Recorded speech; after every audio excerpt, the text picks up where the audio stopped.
וגם אני פתאום רואה את הקולות.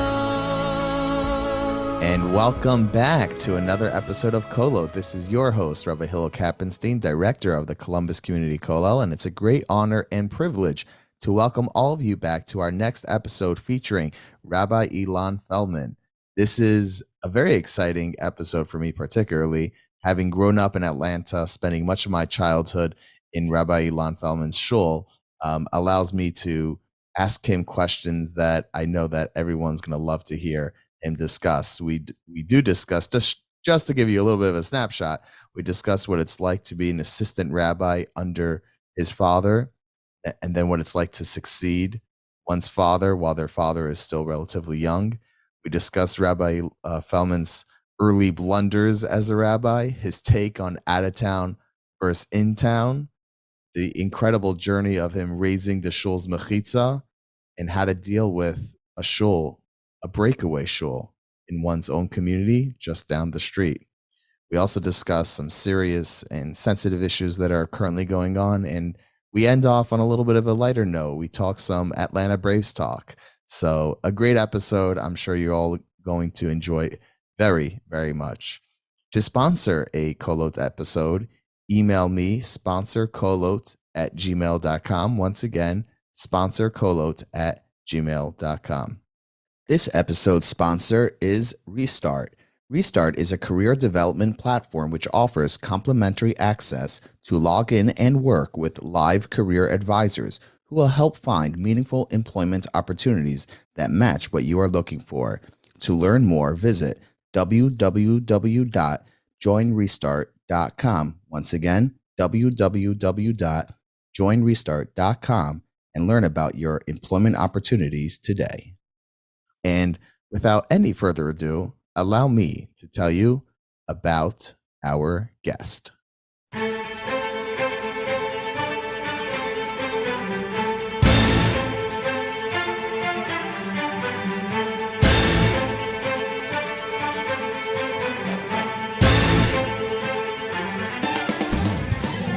Rabbi Ilan D. Feldman began his service to Beth Jacob as its assistant rabbi in 1980 and as senior rabbi in 1991. Having had the unique privilege of serving in the community in which he was raised and succeeding his father, Rabbi Emanuel Feldman, who held this position for 39 years, Rabbi Ilan's leadership provides a level of continuity and stability which typifies his shul. Rabbi Feldman has played a key role in the development of the community's infrastructure. He is a founder of Torah Day School of Atlanta and serves as its rabbinic advisor.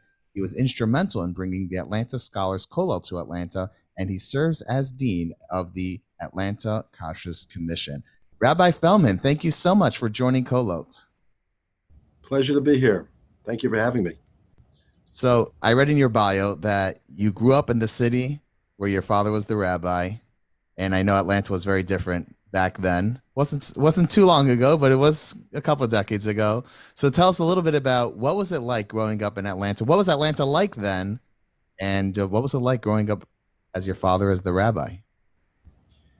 Well, first of all, Atlanta, it seems to me through retroactive adult eyes, that Atlanta was a very laid-back town. It was not a big commercial center. It wasn't the big hotel conference center that it is now. We didn't have a major league baseball team till I was 11 or 12 years old when I became addicted.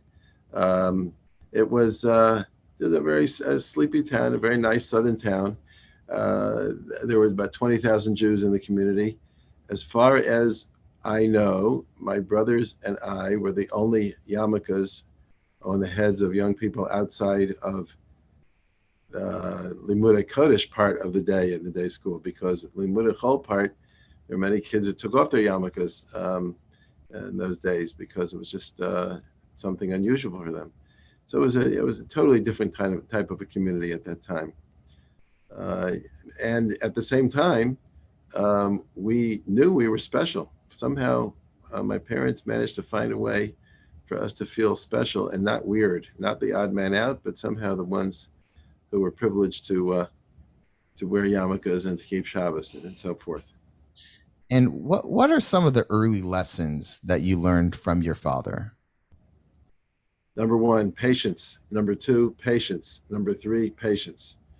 My father is an unbelievably patient man. He did not get frustrated, it seems, even though there were plenty of reasons to be frustrated. In retrospect, people like to talk about my father having turned the town upside down. His impact is still being felt here, but for the first 10 years, for example, that he was here in Atlanta, there was not a single Baal Tshuva, and not as far as I know, not a single layperson who was Shomer Mitzvah under the age of 80. And so he did not see results from his efforts right away. And one has to remember that in the 1950s, there was no, the word Baal Tshuva movement did not exist. There was no movement, there was no Baal Tshuva. There were only from Jews either staying from their parents or stopping to be from and going conservative. So, but so that was one thing, patience. Another thing is just really authentic love and respect for human beings, even if they weren't Shomer Mitzvah. And that's what worked. What worked was that people knew that my parents cared for them, respected them, and believed in them. So when did you feel that, you know what, this rabbi gig might be my future? When was that time period for you? Relatively late. I'm glad you asked that question because everybody but me knew that I was going to be a rabbi. So I don't like doing things predictably, but for everybody but me, this was predictable. I had no real interest in being a pulpit rabbi. I was learning in Eretz Yisrael in the Mir Yeshiva when I was about 20 years old. And believe it or not, Henry Kissinger influenced me to become a pulpit rabbi, even though he doesn't know me and he probably couldn't care less about me. But he was doing his shuttle diplomacy between Egypt and Syria and Israel, trying to negotiate Kilometer 101. That's something you wouldn't know about because you were born after that. But during the time that he was there was just an obsession with a few kilometers of sand in the Sinai Desert, and the most powerful man in the world representing the United States, Kissinger, is flying back and forth. And he was staying at the King David Hotel, and I went a couple of times just to see the commotion. And I saw at that time all the networks that the United States had: CBS, NBC, ABC, they're all following him around obsessively. And I realized in a very powerful, palpable way how absolutely central the Jewish people is. And I said to myself, I have to do something with my hands, so to speak, to help save the Jewish people, because we were and still are dying on the vine. The only way I knew, obviously Talmud Torah has tremendous power, but the only way I knew to do something with my hands was to try to grow a kehillah. And I had no idea, no plan to come back to Atlanta specifically. My wife and I spoke metaphorically about Albuquerque, New Mexico, although we had no specific aims at that. But when the assistant rabbi position opened up here, to my surprise, people suggested that they look into me, and I thought it was kind of cute. I came down for an interview, and then things happened. So what was that like? I mean, you're stepping into an area where you almost, you have your father over your shoulder. Was that awkward? Like, what was that process like?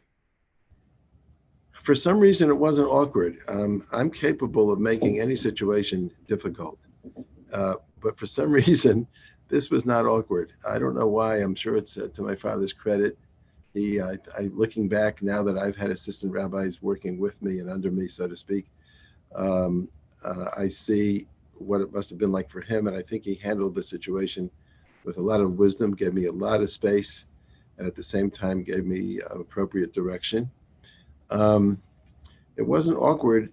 I had an internal sense that I was coming to the table with something special to offer. Not that he didn't have anything special to offer, but it wasn't what he offered. And so I never felt the pressure of comparison.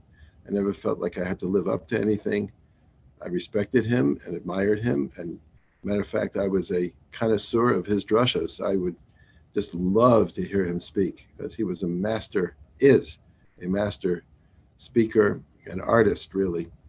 Um, but it wasn't awkward for some. To this day, don't understand why it wasn't awkward, but it wasn't at all. It was very natural. Well, one of the things that you hear people say when there's a successor is like, "Oh, you have big shoes to fill." Did you feel that way at all? And if not, what are your shoes? It's a great question. I heard that often, and I internally said to myself, gee, I didn't realize I had such pressure to fill his shoes. I'm just going to be myself and do my thing. I never felt pressure to fill those shoes. And plus, there's a certain intimacy that one has with one's father, that even though you respect him and all for his accomplishments and for the maybe the larger than life image that he has in the community, he's your father. You play ball with him. You see him in his slippers, and so on and so forth. So, yeah, he's a great man. He's an accomplished person, and he's my father. So I'm not filling anybody's shoes. I'm just doing my job. So I didn't really have that problem. I thought it was humorous when I'd go visit somebody in the hospital, even after my father retired and he was physically not in the city. Uh, I'd walk into a hospital room and the person in the sick bed would say, "How's your father?" Because they grew up with him, so to speak. Hmm. So maybe somebody else with a different personality might have found that chafing or disturbing. I just chuckled and I said, "My father's fine. How are you?" So Are you yeah. comfortable sharing any differentiations between yourself and your father in terms of style, hashkafa, approach, or anything? Um, yeah, I don't mind sharing differences. I think my father would be the first one to note some differences. First of all, my father always points out to me something that he admires and is jealous of, which is really funny, and it's something that I don't admire about myself. I'm a very spontaneous speaker, which means that I almost never speak from notes. My father is a writer who speaks beautifully, and so my father writes, but not word for word. My father writes notes, but his notes are very meticulously planned openings, middles, and endings. And I don't even know, honestly, sometimes don't even know what I mean to say when I start talking. I just have a general idea. Um, and that doesn't always work so well, by the way. It's not a great idea. But my father speaks with admiration about that difference. He wishes he could do that, but he could do that. He just doesn't want to do that because he likes to be thorough and be prepared and be balanced and be artistic and be creative in his presentation. That's his style. So that's one very superficial difference. I mean, it's a real difference, but it's superficial.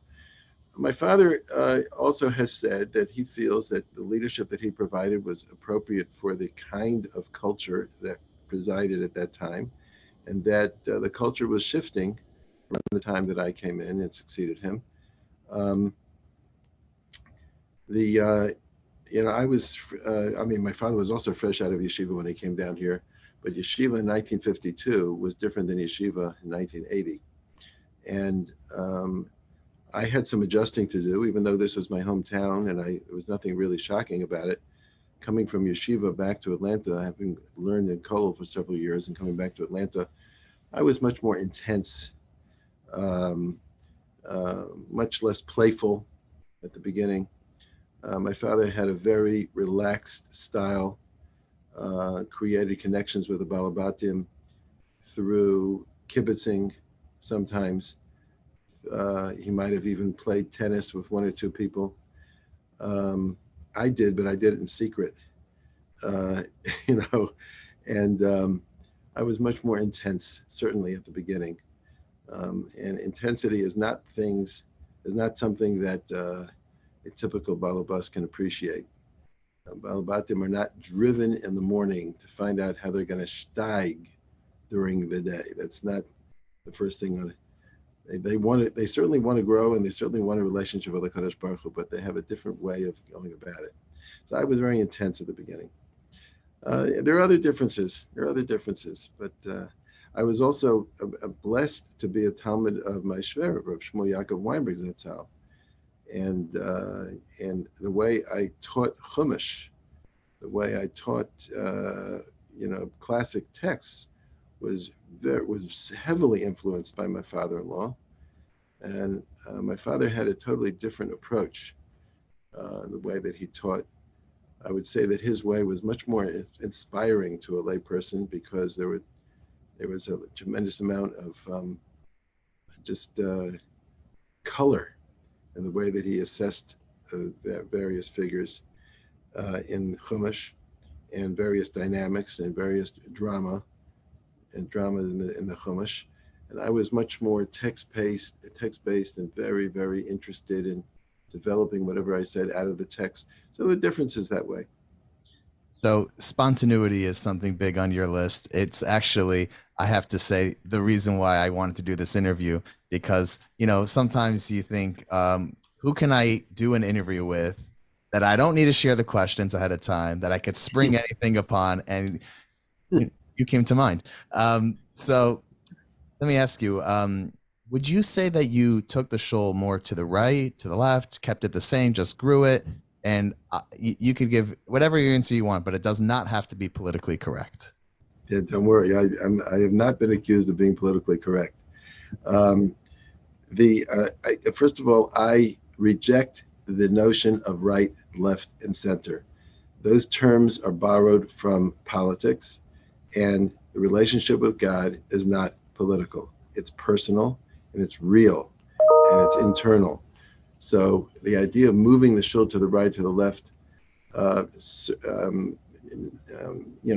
way it's used, I would have to say I moved the shul to the right. But there wasn't a moment in my internal dialogue in which I said, I want to move the shul to the right. There's only one thing I wanted to do, and that is to build from where we were, to make it possible for a person to have a full and well-developed relationship with the Kadosh Baruch Hu through observance of mitzvos and through studying Torah.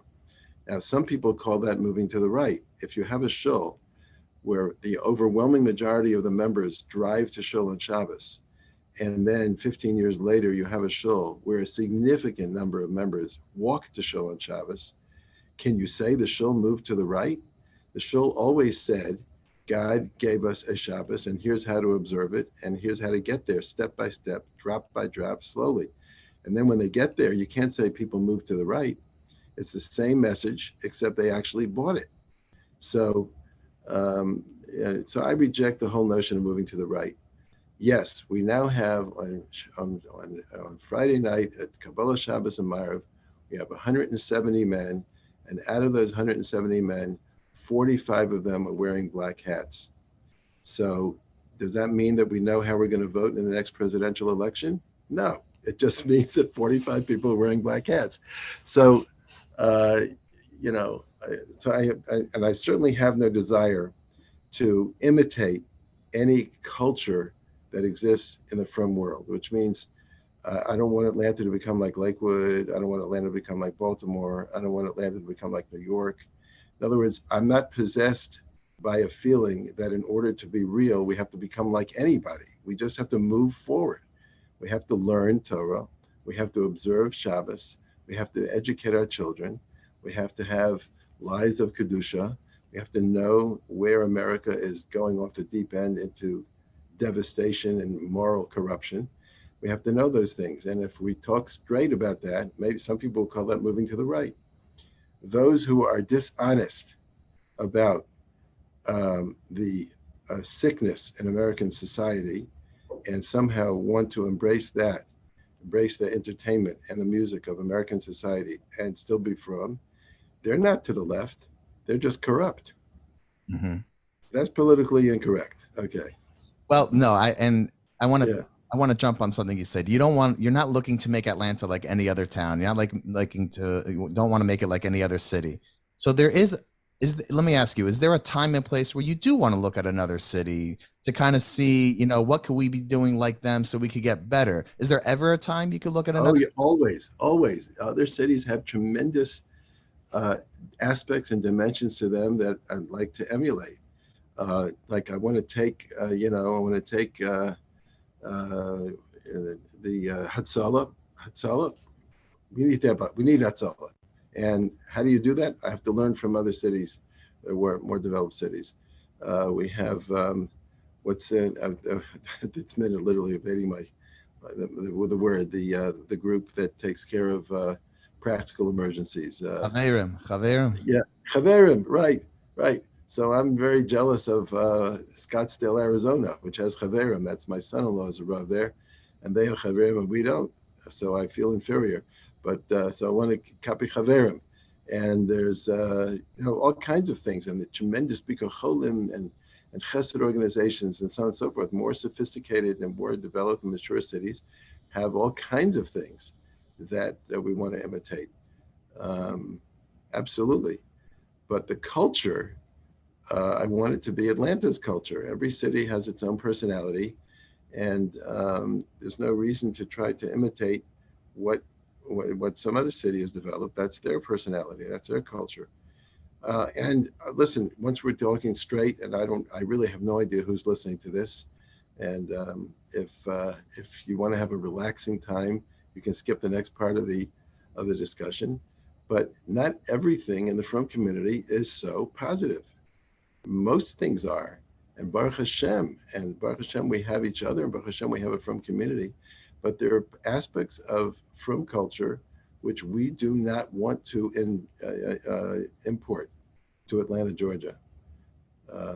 So we want people to feel comfortable wearing a blue shirt and not have that mean that there's something about the Yiras Shamayim that's lacking, because the color of one's shirt should not define a person's pneumius, right?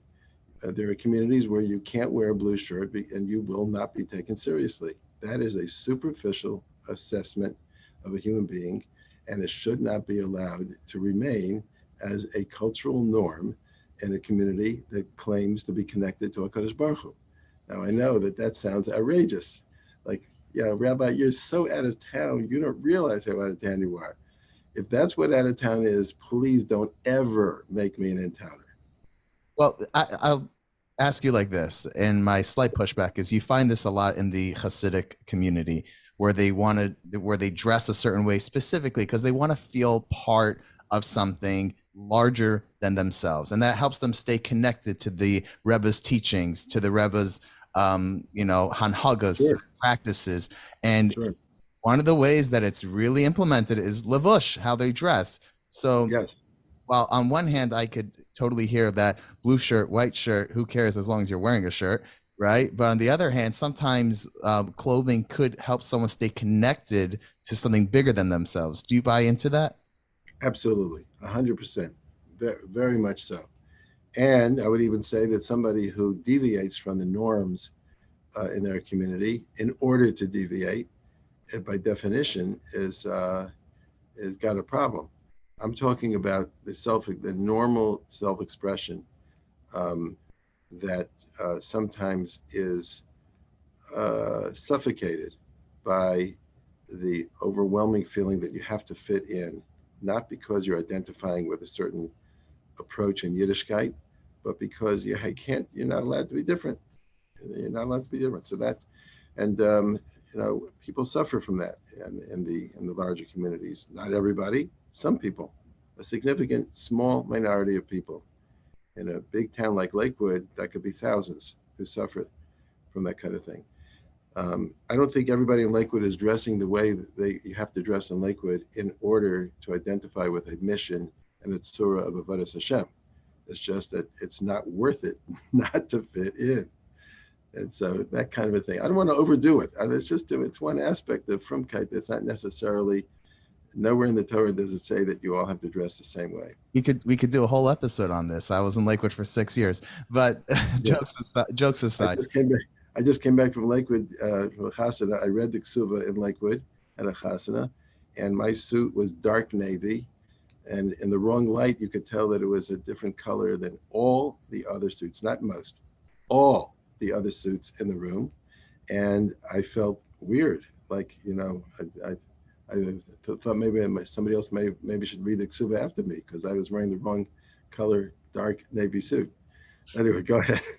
In the spirit of not being politically correct, I want to know if I could ask you on the spot, what was your first hurdle? What was the first fire you had to put out? What was the first real challenge for you in the rabbinate?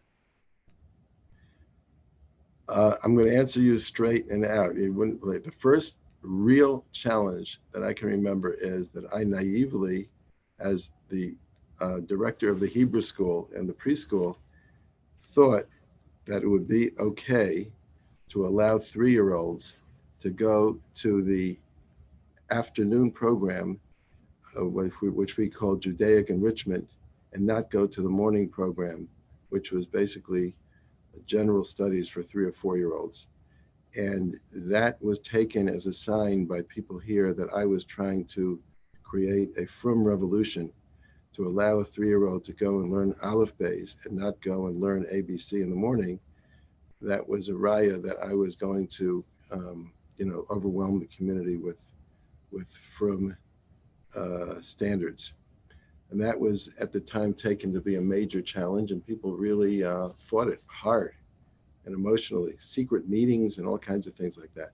That was my first hurdle. It wasn't my worst. And how did you handle it? Poorly. And I should really follow with, what did you learn from it? What I learned from it is that people are very scared, easily scared, and you have to do your homework to communicate and to assure people, to bring them along slowly and carefully. I definitely absorbed from my father a certain caution. And I'll tell you, while we're at it, I'll tell you something else. Caution seems like an unnecessary commodity when you're number 2. When you're number 1, the moment I started sitting in my father's chair, I became a very cautious person. When I was number 2, I was brash. I knew all the things that had to be done that should be done immediately. But but once you become responsible for a kehillah, you want to bring people along, and that means caution. It means calm. So I learned that one thing I learned from that was just, you got to bring people along, and you can't assume anything. Did I answer your question? I don't remember. Yeah, no, that's great. Now, my next question is, Atlanta, it's a pretty diverse community. You have Greenfield Hebrew Academy, you have Torah Day School of Atlanta, you have Yeshiva Atlanta, you have Yeshiva Or Yisrael, and you have Tamima. I know. Yeah, just to be accurate, Greenfield and Yeshiva Atlanta are now merged into Atlanta Jewish Academy, AJA. They're all one. AJA. Wow, look what happens when you haven't been to a city in a while. That's because you weren't here. Yeah, I wasn't. Right. Not sure if my being there would have stopped it either, but so. You would say Atlanta didn't move to the right, didn't move to the left. It just, how people needed it developed, right? But there's always pushback. It's not easy. Growth is hard. There are growing pains. Talk to us a little bit about that growth, some of the growing pains. How did you manage it, etc.? I'll tell you, the single most painful thing for me in my life as a Rav was when this neighborhood went from, our shul was the only frum shul in the neighborhood, to there was a self-styled modern Orthodox shul down the road. And I could not understand how and why the group that founded the shul needed another shul, because we weren't not modern and we weren't modern. We were just a shul. And everybody can do what they want and do it how they want. And but what I failed to understand is that there are people who don't think that way. And the very fact that I naively said, we're not modern, we're not modern, we're just a shul, that itself was unappealing to people, and they felt, and it made it difficult. But it was for me, it was difficult to see that I could not be a meaningful leader to everybody. It's very hard to accept that. Mm-hmm. And in retrospect, HaKadosh Baruch Hu did me a great favor because I knew that the people who were in my show wanted what I was offering. And it freed me up to be passionate and to be unguarded and not to have to look over my shoulder at everything that I said. You got to zero in a little bit and focus on, what your constituencies really needed from you. Yeah, yeah. I mean, every forward step does come at a cost. So, for example, um, when the Kolot came in 1987, um, they speeded. They by definition, they implied that the highest ideal was to be a yeshiva graduate who wears a black hat on Shabbos and so on and so forth. So by definition, although they were unbelievably effective in relating to people and inspiring people and in learning with people and in helping people move from one spot to another in their Yiddishkeit, at the same time they helped define the community so that somebody who was concerned about those kinds of things would now feel disconnected. Or another thing that happened, an unintended consequence. Before the Kolot came in, the highest level that you could achieve in Atlanta, and the one of the most precious status that you could achieve would be you were Shomer Shabbos. You kept Shabbos, and you would host people who were Shomer Shabbos or who weren't Shomer Shabbos at your table. You would have 15, 20, 25 people at your table, and you'd sing Yom Zamachuba together, and you'd have fun, and you'd share Dvar Torah, and people ended up, sharing Shabbos with each other, and that was the highest level of Yiddishkeit. It comes the Kolel and sets up a base medrash and says, actually, Talmud Torah is it. And then all of a sudden, and not only that, we're going to be hosting people. So all of a sudden, they took away the crown, unintended. They didn't try to do that, but they established a new standard by existing and by doing their job. And that kind of, and it's to some degree, I think, disempowered some people. If we had to do it over again, I would do it again. But it did have some negative consequences, One of the more sensitive parts of, and maybe even controversial, but parts of growing up in Atlanta in Beth Jacob was the mechitza, and I know that was like a hot topic for a very, very long time. And there came a time where it was adkan. You made the change, you made the bold decision. Walk us through some of the calculations of, of course, having something better would be this way, but what cost, at what price? Walk us through some of the calculations that went into that. Well, first of all, I have to, a confession. Having been raised in Atlanta was a liability in this process because I had a tremendous amount of personal loyalty to the people who built this show and the people who supported this show while they weren't Shomer Shabbos. There were people who supported this show for 20, 30 years, financially and with time and with leadership, who were not Shomer Shabbos, but their children were Shomer Shabbos. So I come along and say to myself, we need a better mechitza. And by the way, just for those who are listening who don't know the history in Atlanta, my father raised the mechitza, I believe, 3 or 4 times during his tenure. But as it fits perfectly his personality, it was a gradual raise. So each time it was 3 inches or 2 inches. And as a matter of fact, one time he actually didn't raise the mechitza, he just put air in it.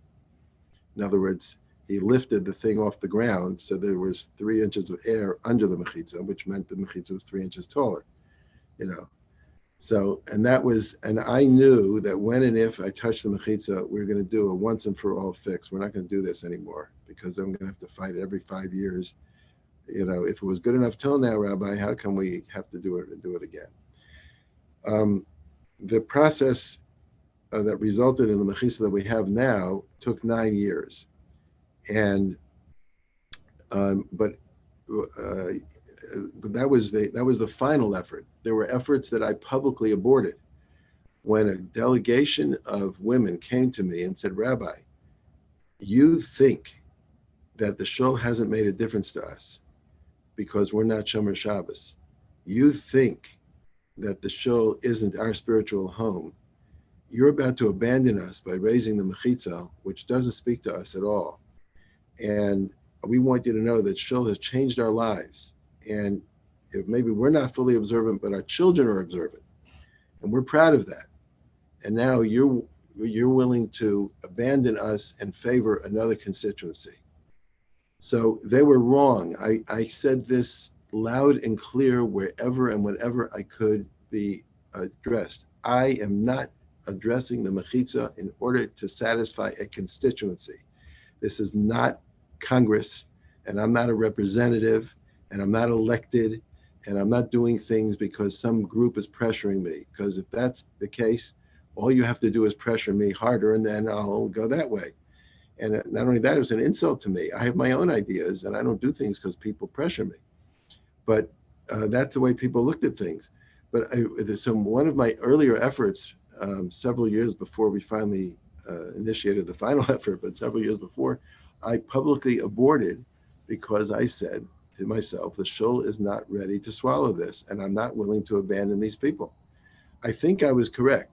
But the point is, had I not been born and raised here, and I had not known what they went through and how much they sacrificed in a community where Orthodoxy was not popular at all. I mean, in the 60s and 70s, you were nuts to be Orthodox, especially if you weren't observant yourself. What are you doing? Why are you supporting the Orthodox synagogue and the Orthodox rabbi? So I felt responsible to them. In the process of my loyalty to them, I delayed raising the mechitza. And so one can argue that that was not a good thing. Ultimately, we did raise it. Now, I want to make something very clear about the raising the mechitza. People said to me, "What are you raising the mechitza for? You have other minyanim in the show. You have the Kolot base medrash. People who want a better mechitza, they'll daven in the Kolot base medrash." So I said, and I believe that history has borne me out. I said that it doesn't matter if people daven in the main shul or not. The main shul says this is for you or it's not for you. And if it says it's not for you, then you're now going to a shul in which the shul really isn't for you, but it will tolerate you and your frumkeit. The shul's success has always been that the highest level of frumkeit available in Atlanta can be accommodated here.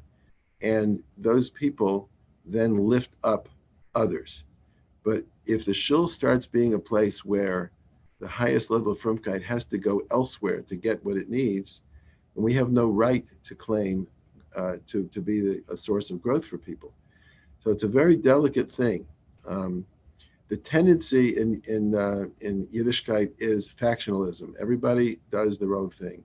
What works here in Atlanta in this shul is that we want people to do their own thing and do it together, rubbing shoulders with other people.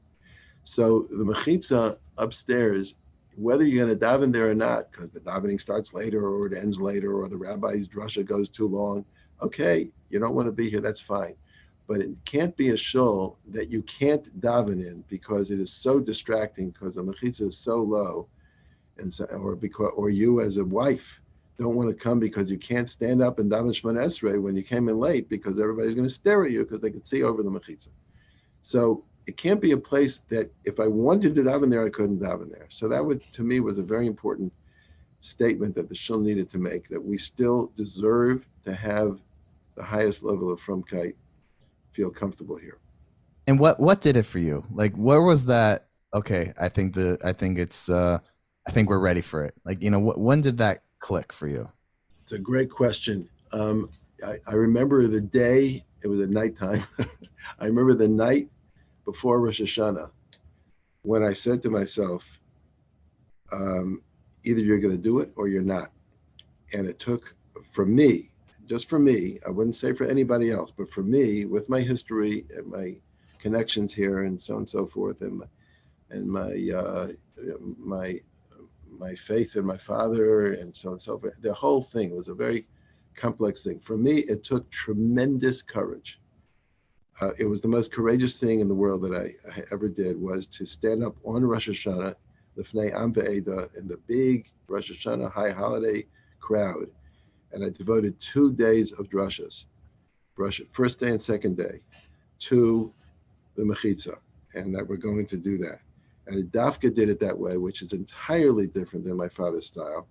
My father's style was, when they changed the carpeting, when you put the mechitza back in, put a piece of wood under it for 3 inches and it'll lay the mechitza, and then he go on vacation, and then call me and say, by the way, we raised the mechitza 3 inches, and in case anybody asks you about it, tell them it helps the circulation for the air conditioning, right? Now, he was very wise, what he did, very wise. But he did not ask for consensus. He just did it. I wanted the shul to own its responsibility to have a more widely accepted mechitza. So I did it on Rosh Hashanah. And there were some negative consequences, definitely. I lost some people, lost some very big donors. Not a lot, but definitely lost them. And they all came to me and they said one way or another, and this is, by the way, here, I can write a book on how to resign a shul, because everybody seems to have that book already. I don't have it, but I could see they're reading from the same script. Rabbi, we love you. You'll always be my rabbi, but I need to be part of another shul right now, because I don't want to be around for any kind of argument. And so, that kind of thing. So Wow.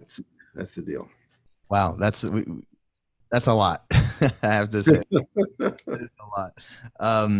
One of you referenced this earlier, all the different multiple minyanim. That's something to me that that I really appreciated growing up in Atlanta, was the diversity in the shul. You had the what we called the main minyan, I think, right? Yeah. Did it always start at 9:00? No, it always started at 8:30. Right, For I about thought so. 35 years, it started at 8:30. Yeah. I thought so. Maybe some people showed up at 9:00, but I thought it started at 8:30. Okay, right. Yeah. Okay. Yeah. I'm not alone in that. And Hashkama was 8:00. 8:00. Yeah. 8:00 Hashkama. First, it was in the Daily Chapel, and then it moved to the Atlanta Scholars Kollel Minyan. And then I remember you could start off in the Hashkama Minyan by the Kollel with Rabbi Pransky. You could make your way up to the main Minyan, and maybe on the way, depending when you walked by, you could see Rabbi Dave Silverman with his beginner's Minyan. And it was just incredible to see how far and the diversity that existed on just one Shabbos morning. How did you pull that off? First of all, that ain't nothing. That was the good old days. Now we have much more than that. We have a teenage minyan, which is attended by more adults than teenagers, like most shuls. What time does it start? That starts I think in 9:15. I know. Or 9:30, and we have a 9:10. We have a 9:10 minyan, which is unofficially designed to appeal to young professionals. Mm-hmm. The new phenomenon, relatively new Atlanta phenomenon, of young from people who moved here from somewhere else, who didn't become from here, and that kind of thing. So we have we have all that going on. How to pull that off? I think for standing for these things, and also by being willing to accommodate things. There's a tension between breaking things into factions and keeping things together. And to some degree, instinctively, I'm not thrilled about that, about having different locales for minyanim on Shabbos morning. I think people gain from being together. On the other hand, I realize that Mashiach hasn't come yet. So people need to have their own style and their own speed and their own schedule. And also, the fact is, as you develop a firm constituency, so fathers need to learn with their sons. Okay, so they want to finish davening earlier so that they can sit down and learn with their sons. What's wrong with that? So not everybody has to follow the old model. When people were not from, their Shabbos was over when they left after Musaf. So they didn't mind sticking around until 12 o'clock because that was Shabbos was over at 12 o'clock, But for somebody who has a whole Shabbos, so they want to learn with their son before they go home, that kind of thing, as an example. Mm-hmm. What do you wish congregants were more mindful of? First of all, you ask great questions. That's really, those are good questions. What do I wish congregants were more mindful of?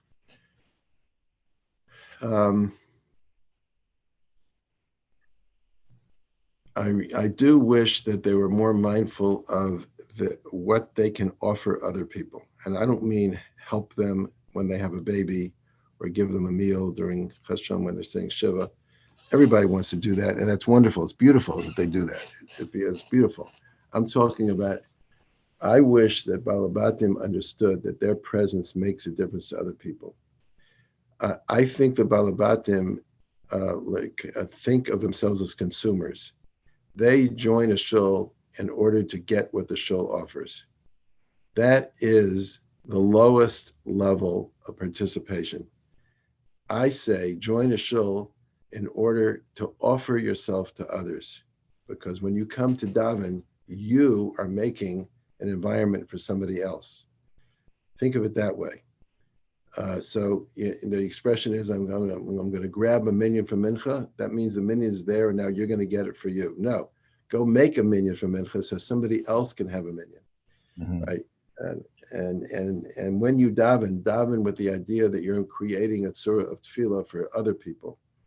And when you come to shul, choose the minyan in which your presence will make the biggest difference, not how your Shabbos will be easier for you, where your nap will be longer.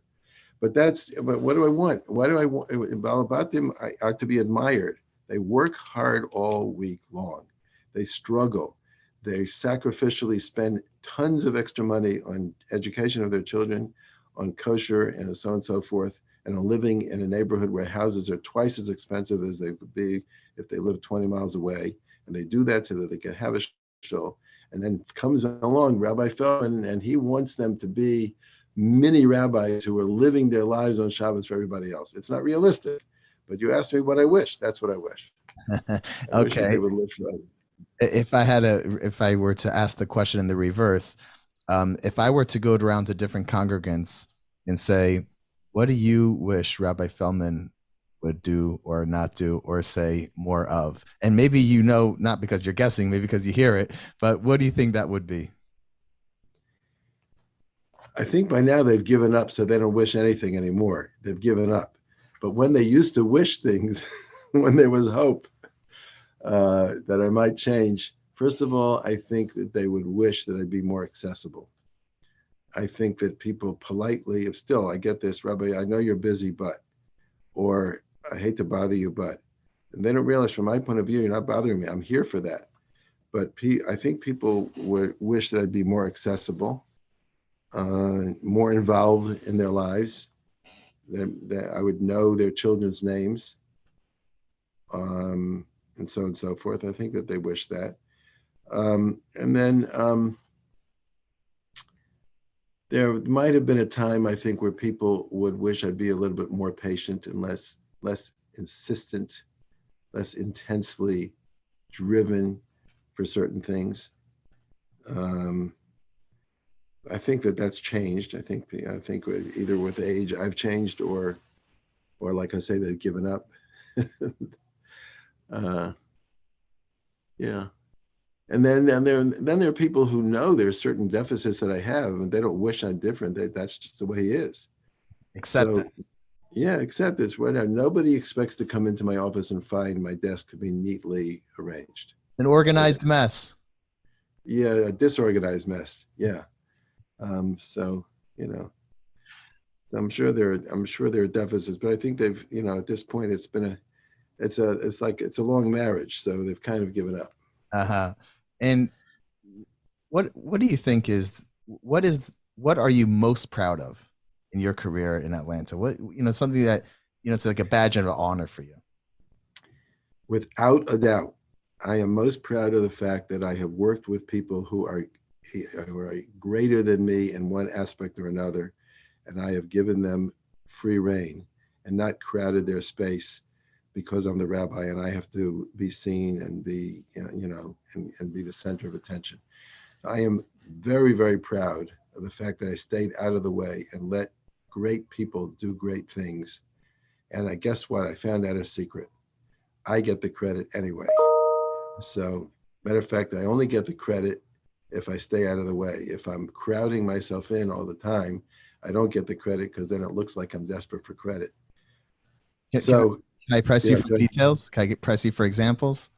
yeah, I mean, Rabbi Menachem Deutsch is a genius builder. He was the head of the Kolot. Rabbi Pransky is a Talmud Chacham, a high-class Talmud Chacham. Rabbi Dave Silverman, in addition to his learning, is just an unbelievably magnetic personality. I would like to be like Dave Silverman. I'd like to be like Menachem Deutsch. I'd like to be like Daniel Pransky. I'm not. But what I am, that they'll never be, is somebody who can field all of them and tolerate it. Okay, so that's what I take credit for. On my Matzev, I wanted to say he stayed out of the way. Wow, I love that. On a more serious note, Yeah. of a harder topic to discuss. My father forwarded me an email that you sent out after the levaya of a very tragic situation where a young boy took his own life, and I know that's not the first time that's happened in the community. It's a magefa. It's really a plague. The mental health crisis. Can you talk to us a little bit about how is the community dealing with that? What do you from the leadership and all the way down to all the congregants? Yeah, it's a the scariest thing about these things is that one is afraid that there are other people who are, God forbid, candidates for that, who might be triggered or not triggered. But hey, if this happened here, where else is it going to happen? One of the questions I got more than once was, why does this keep on happening? Right. And the language of keep on happening makes it sound like there's a force in the world that like a virus spreads. So this keeps on happening. It's like there's a force called taking one's own life, and it keeps on happening. So that's the scariest thing for people. And gee, I don't know, maybe God forbid, my own teenager who looks okay, but he's been a little bit quiet. He's constantly got the earphones on, and he's in his room a lot. And maybe I don't know what's going on with him, and so it's scary. It's very unsettling. So that's the scare. How we're dealing with it is like everywhere else. We try to be more sensitive, try to heighten awareness of mental illness. In my own little small way, I try to destigmatize the idea of mental illness. Mental illness, we still conjures up deep in our consciousness notions of some kind of a spazzed out person who can't even walk straight. And what we have to realize is that there's a tremendous amount of mental illness in the hearts and minds of people who are wonderful people. There are people who are chronically depressed who do wonderful things. At the funeral here, I talked about the light that this person was to so many people, and the love that he gave and the love that he received. And I said, and he had mental illness. And I also said, there are people here who may be mentally ill, and they're wonderful people. So we have to. That's what it means to destigmatize mental illness. It's very, mental illness is a very broad term, but people have carry around many different challenges in their perception of themselves and perception of others. That's when it's out of touch with reality, it's a mental illness. So that's so we brought in High Lifeline shared Rabbi Dr. Fox with us, was here for private meetings and public meetings with teachers and with parents and with community members and with the family, so on and so forth. That's just a start. Frankly, I'm actually, this is a very important area, but there's another area that's even more important, which is the non-crisis people, meaning that there are a lot of people who are not living in crisis and don't have mental illness, but I believe that it is harder and harder for an American family to live an authentically Jewish life in this culture. And I don't think that we can safely assume that people know how to run a house of shalom bayis. I don't think we can safely assume that people know how to raise their children. I don't think we can safely assume that people know how to get through a Shabbos afternoon with young children without just turning them loose to wander the neighborhood and let anybody else raise them, or let the street raise them, because there's so many other from kids who are turned loose by their parents. So, we have some major challenges ahead.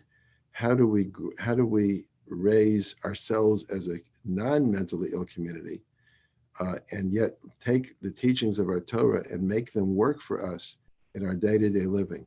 How do we get along with each other? How do we get along husband and wife?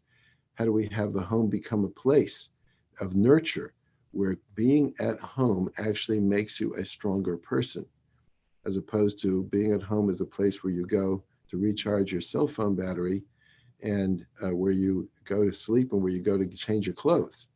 It used to be that a home is actually a source of nurture. It is not now, because when the door closes, you still have the outside world in your ear. So it's a major challenge, and we have to deal with that. So I have a vision of the shul actually developing almost a division of the shul that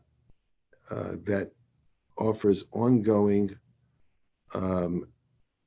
Jewish life training, which is different than a resource for mental health crises and a referral line for people who are in trouble. That has to happen. But we also have to make sure that the Torah living can actually be integrated into real life in the face of major challenges. Sounds like a more proactive approach. Exactly.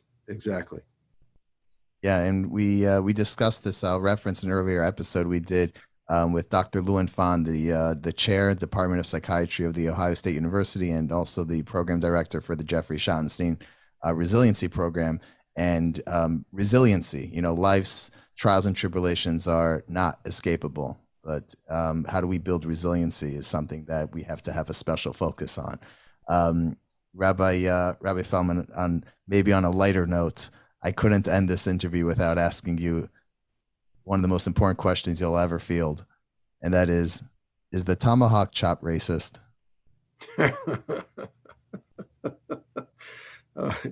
It's funny. I don't know. I really don't know. It's a great question. All I know is that first of all, as a Braves fan, of course, I've detoxed, and so I've tried to disengage from the brow. I'll tell you, I talk about racist. I'm mad at the Atlanta Braves because they moved their stadium from downtown Atlanta to Cobb County. It used to be a simple MARTA ride, and now you have to go on a whole trip. And then you have to park. You have to park and then embark on a trek to get to the stadium from the parking lot. Right. I once went, but I won't mention who I took. I took somebody to a game. It was actually the last game I went to. And from the parking lot, I had to get an Uber to get to the stadium. It's crazy. Anyways, I'm mad at them. Major League Baseball boycotted Atlanta. They took the All-Star game out of Atlanta. Game. Right. I forgot why or what was wrong with us. Georgia voting law. Oh, Georgia voting law. Unbelievable. Absolute sheker. It's mama sheker. But meanwhile, they should have boycotted the Braves because the Braves are racist because they left downtown Atlanta and went to Cobb County, which is, at least it used to be a Republican county, certainly all white. So I'm mad at them for that. I hear. On Kolot, we're not supposed to take positions, but I will take the liberty and say it's not racist. And when you talk about it and consider it to be racist, I think you don't do yourself a service for racism. But in any event, as we speak, they're still leading the National League East Division, and hopefully we'll keep chopping. Yeah. Rabbi Feldman, This has been an honor. It's been a great privilege to have you on. You know, not every day do I get to have an interview where I know I could just ask anything and everything. So it was a real privilege. And our bracha to you is to continue leading Atlanta Kahila for many, many years with all the brachas and all the unique aspects of the community till the coming of Mashiach. Amen. Amen. It's a pleasure to talk to you, and you're a great interviewer. You really are. Thank you. Be well. To listen to all Kolot episodes and see upcoming guests, visit kolotpodcast.com. We are also on all podcast players. Type in Kolot on iTunes, Spotify, Google, Stitcher, Podbean, and Amazon. Share with your friends, and please make sure to give us a 5-star review. Kolot is a project of the Columbus Community Kollel, a full-time Jewish learning center in Bexley, staffed with high-caliber Torah scholars. Ever since 1995, boys, girls, men, and women from all backgrounds and affiliations have found many opportunities to connect with Torah and mitzvos at the Kollel. Whether it's a study partner, an engaging lesson, or a program, the Kollel is your one-stop shop for all your Jewish learning. If you want to know how you can benefit from the Kollel, visit thekollel.org. That is TheKollel.org, and forever be inspired.